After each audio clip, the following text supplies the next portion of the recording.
긁는 것보다는 때린 게 낫겠지 하고 저를 때리기 시작했어요. 막 때리고 있는데 어느 날은 누가 초인종을 눌러요. 옆집인데 괜찮으세요? 무슨 일 있으신 거 아니죠? 하시는데 저는 거기다 대고 네 괜찮아요 이렇게 대답만 하고 문을 열어줄 수는 없었어요.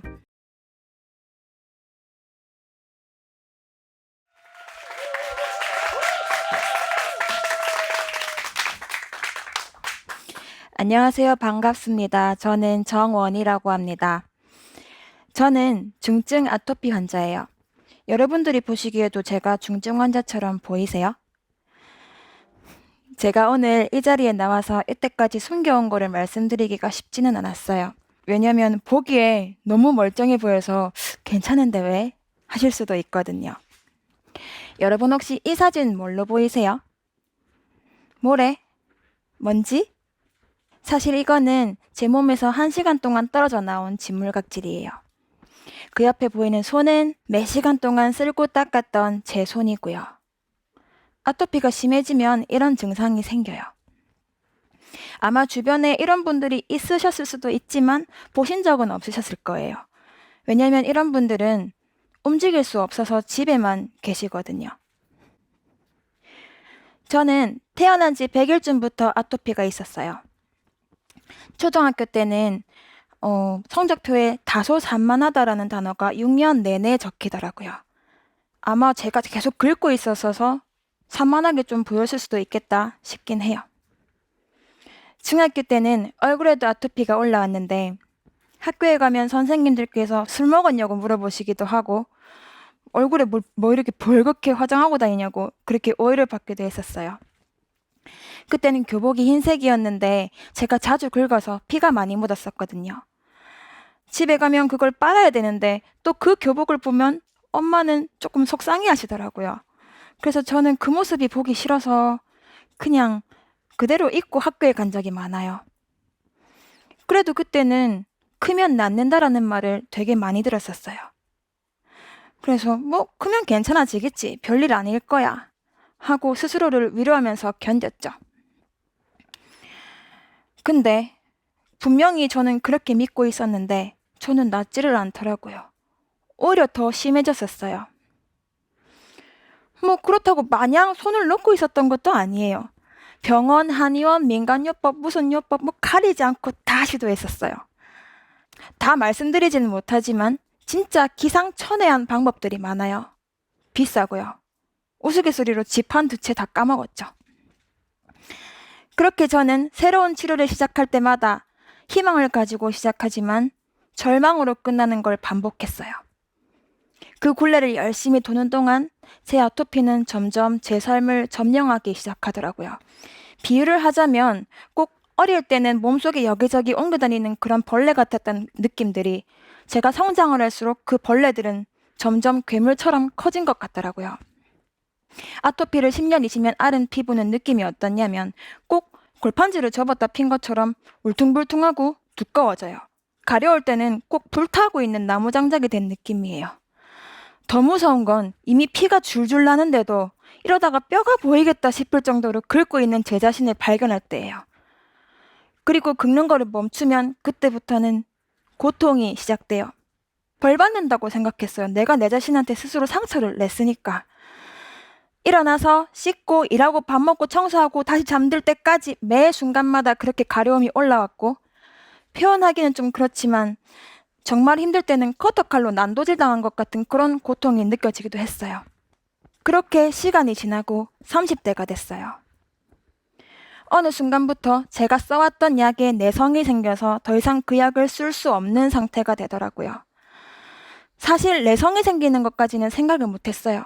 그러니까 저는 약이라는 방패 없이 무방비 상태로 아토피를 버텨야 되는 거더라고요.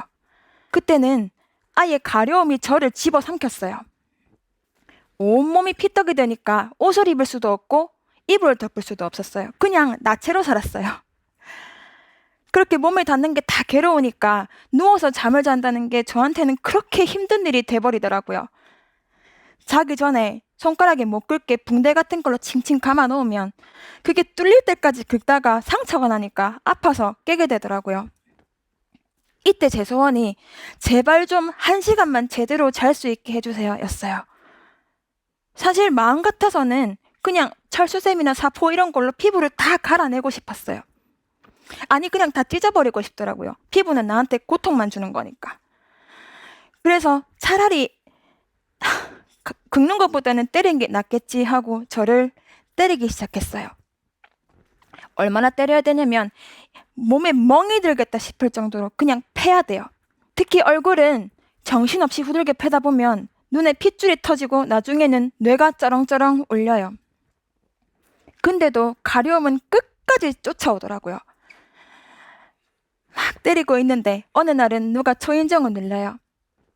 옆집인데 괜찮으세요? 무슨 일 있으신 거 아니죠? 하시는데 저는 거기다 대고 네, 괜찮아요. 이렇게 대답만 하고 문을 열어줄 수는 없었어요. 생각해보면 문 안 열어준 게 다행인 게 매일 막 여기저기 때리는 소리에 막 문 열었는데 막 피떡돼 있고 멍들어 있고 이러면 남편이 가정폭력죄로 잡혀갔을 수도 있지 않았을까 싶네요. 그렇게 몇 달을 때리면서 버텼는데 어느 순간부터는 눈이 이상해요. 점점 보이는 게 좁아지더라고요. 처음에는 스트레스를 많이 받아서 그런가? 뭐 내일 되면 괜찮아지겠지 했는데 제가 눈 바로 앞에 있는 것도 못 보고 그냥 부딪히더라고요. 뭔가 병원을 가야 하는 상황이긴 했어요. 근데 진물에 홀딱 젖은 모습으로 외출을 해야 된다고 하니까 저는 그것만 상상만 해도 막 온몸이 덜덜 떨리더라고요. 그래도 가기는 가야 되니까 붕대를 칭칭 감고 옷 걸치고 모자 눌러 쓰고 그렇게 힘들게 병원에 도착을 했어요. 근데 아니나 다를까 병원에서 제가 잘 걷지를 못하더라고요. 상처가 다 열려서 진물이 너무 쏟아지더라고요. 보다 못한 남편이 저를 휠체어에 태우고 겨우겨우 진료를 받을 수 있게 됐어요. 망막박리라고 하시더라고요. 눈이 너무 많이 찢어져서 지금 수술 안 하면 시력을 잃을 수도 있다고요. 와, 저는 그때 진짜 시간이 멈춘 줄 알았어요. 드라마에서 보면 시간이 멈추는 게 나오잖아요. 저는 정말 시간이 멈춘다는 게 거기 그런 느낌이구나라는 걸 그때 알았어요. 망막박리라고? 내가? 내가 왜? 아니, 나는 그냥 안 긁으려고 때린 것 뿐인데 왜? 정말 사람이 너무 처절해지더라고요. 그렇게 3달 동안 한 몇 차례 수술을 받았어요. 근데 한쪽은 회복이 안 됐어요. 제가 느낀 건 정말 그 가려움 때문에 사람이 이렇게까지 될 일인가 싶다가도 그 가려움이 정말 무서운 거구나라는 거를 또다시 한 번 더 깨닫게 된 거죠. 그래서 이렇게 괜찮은 모습으로 이 자리에 서 있는 게 사실은 조금 걱정이 되긴 해요. 왜냐면 아무리 중증 아토피로 제가 고통을 받고 있다고 해도 막상 남 앞에 설 때는 또 괜찮았던 적이 많았어서 오해를 받은 적이 많았거든요. 회사 다닐 때 아토피가 매일 올라오면 약으로 다듬어 놓고 그래도 상처가 많이 보이면 긴 옷으로 어떻게든 가리고 다녔어요. 아토피가 심한지 모를 정도로 악착같이 가리고 다녔죠. 근데 회사에서는 감기에만 걸려도 푹 쉬어라, 뭐 괜찮냐 이렇게 걱정을 해주시잖아요. 뭔가 이해가 되는 상황이죠. 근데 제가 아토피 때문에 조금만 쉬어야 될 것 같아요. 하루 이틀만 좀 봐주세요 하면 약간 당황하시더라고요. 아니, 나도 아토피가 있는데 난 버틸만 해. 우리 딸도 아토피가 있는데 걔는 회사 잘 나가던데?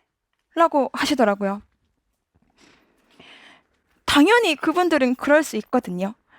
그래서 제가 할 수 있는 말은 사실 죄송합니다 밖에 없었어요. 나중에는 제가 정말 더 이상 진짜 버티다가 더 이상 못 버틸 정도로 심해졌을 때는 죄송합니다.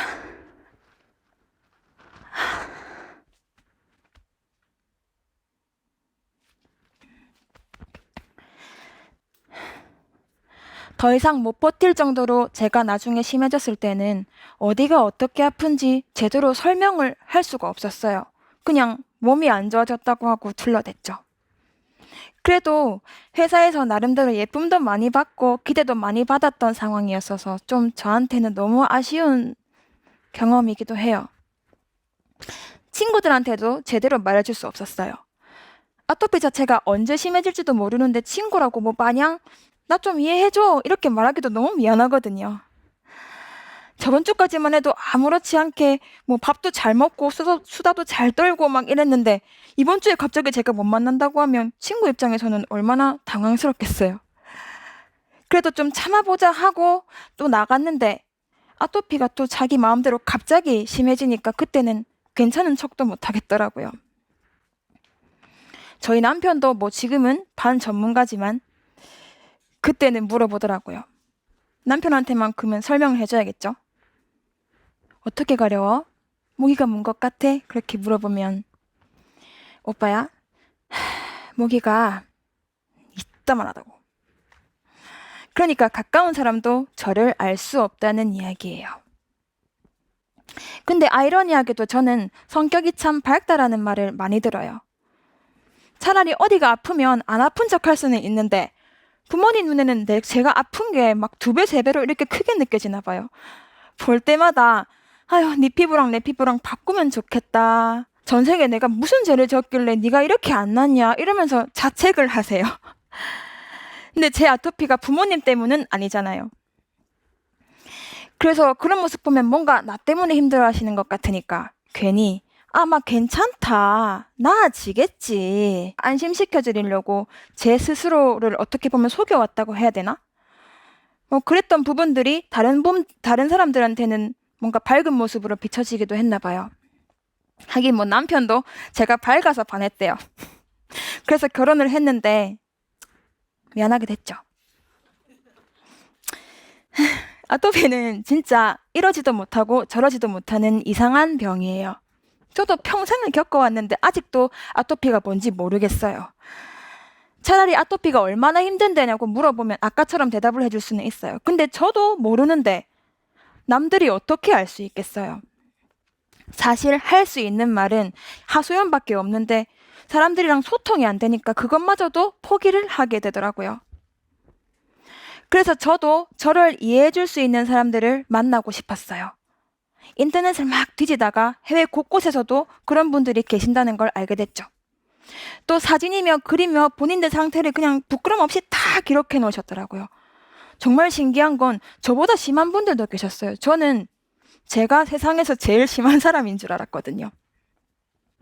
그걸 읽는데 단지 그냥 뭐 써놓은 것 뿐인데 왜 내가 이렇게 힘을 받고 있을까? 생각해보니까 그분들이 전하는 메시지는 괜찮아. 너 혼자가 아니야. 라는 말을 저한테 던져주는 거였어요. 그래서 저도 누군가는 이 도움이 필요할 수도 있겠다 싶어서 짧은 기간이지만 제 블로그에 제가 제일 힘들었을 때를 기록해 놓은 적이 있었어요. 근데 예상외로 저랑 비슷한 사람들이 은근히 많으시더라고요. 그분들이랑 이야기하다 보면 공통적으로 말씀하시는 부분이 있어요. 이런 거 나 다른 사람들한테 말 못하는 이유. 아토피는 죽을 병은 아닌데 죽어야 끝날 것 같은 병. 그래서 보여주면 내가 더 힘들어서 보여줄 수가 없어요. 이 이상한 가려움은 내 자신만 보이는 거니까 남들이랑 소통이 잘 안 되거든요. 나는 지금 벗어나려고 안간 힘을 다 쓰고 있는데 긁지 마라. 참으면 된다. 습관 좀 버려라. 습관적으로 긁는 거다. 그거 혹시 없는 거 아니냐. 구석구석 좀 깨끗하게 씻고 다녀라. 이런 말을 많이 하신대요. 그런 말을 들을 때는요. 보기에는 아무 말 안 하는 것처럼 보여도 상처 어마어마하게 받아요. 내 자신한테는 그게 제일 힘든데 남들은 아토피 그거 별거 아니야. 이런 시선을 계속 주다 보면 듣는 사람들은 자존감이 점점 바닥을 치거든요. 분명히 위로를 받아야 되는 환자 입장인데 아토피 환자들은 병도 안고 외로움도 견디면서 살아가는 거죠. 그렇다고 평소에 뭐 멋지고 잘난 사람이 되고 싶다 그런 꿈을 꾸는 것도 아니에요. 그냥 몇 시간 동안 안 깨고 푹 좀 자보기. 여름에 더우면 반팔 반바지 마음껏 입어보기. 바다에 몸 가볍게 좀 담궈보기. 이런 진짜 평범한 일상이 꿈인 분들인 거예요. 저도 30년째 제 소원이 제발 좀 안 가렵게 해주세요. 그거 하나였어요. 그런 아토피 환자들이 그분들의 가족, 친구, 동료분들이랑 똑같은 삶을 살아낸다는 거는요. 그건 정말 대단한 일이에요. 언젠가 여러분들한테 자신의 아토피에 대해서 이야기를 꺼내시는 분들이 계신다면 조금만 관심을 가지고 귀를 기울여 주세요. 인생에서 가장 괴로운 걸 용기를 내서 힘겹게 말씀을 하시는 거거든요. 그때는 너 진짜 대단한 사람이다. 많이 힘들지? 라고 한마디만 해주세요. 이 말 한마디면 돼요. 저는 비록 멋진 사람이 되지는 못했지만 그 고통의 시간을 잘 버텨온 것만으로도 제 자신이 정말 대단한 사람이라고 생각을 하거든요. 이렇게 다 말하고 나니까 속이 너무 시원해요. 이야기 들어주셔서 감사합니다.